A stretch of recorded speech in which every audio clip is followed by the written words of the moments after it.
টানতে টানতে লক্ষ্য করে দেখবেন কানতে কানতে চোখের পানি ঝর্ণার মতো ছেড়ে দিয়েছে। না তোমার বুকে আমি যাবো না, তুমি আরো বহুত দুঃখ দিছো, 3 মাস আগে দুঃখ দিছো, 4 মাস আগে দুঃখ দিছো। শয়তান ভগের ঢুকে খালি খারাপ কথাগুলো মনের ভিতরে জাগ্রত করছে, ভালো কথা তার অন্তরে তিনি মিশিয়ে নিয়েছে। আর ওই সমস্ত স্ত্রীর ঘরের মধ্যে যদি কোনো ছেলে এসে ওই ছেলে জিন্দিকে হুজুররা বলবো বৈশ্য, তারা খালি তিনি উঠেই যাবো। কথাটা বুঝছেন কি?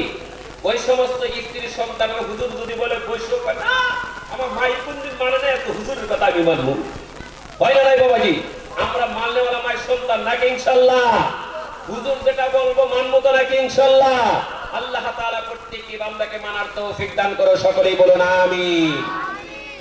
এইবার দেখেন মা বোনদের জড়িয়তে, মেয়েদের জড়িয়তে আল্লাহ তাআলা ছেলেদের সন্তানদেরকে বিশ্বের ওলি বানায় দেয়, সকলেই বলুন। জীবনে দশকের ভিতরে যারা বাড়িতে গিয়ে দশকের ভিতরে ঘুমাইবেন তাদেরকে লক্ষ্য করছে রে বাবা, ও বাবা ঠান্ডা মাটির মধ্যে শুয়েছে, মা 1 সেকেন্ডের জন্য তোমাকে ঠান্ডা মাটিতে শুইতে দেয় নাই, তোমার আমার মা কোনোদিন কুয়াশার ভিতরে ঘুরতে দেয় নাই রে বাবা, ওই মা ঠান্ডা মাটির মধ্যে শুয়ে রয়েছে।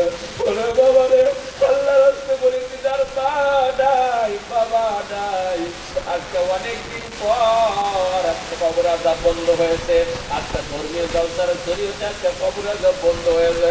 আমি মা বাবাকে ফাঁকি দিব না রে বাবা, হাজার হাজার টাকা পয়সা হাতে থাকে, একটা বার ডাক দিতে পারি না মা বাবা। টাকার কোনো দাম নাই, টাকার কোনো মূল্য নাই।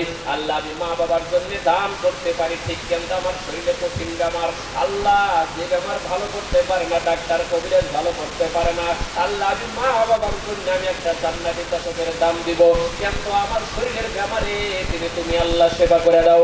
এতগুলো মানুষের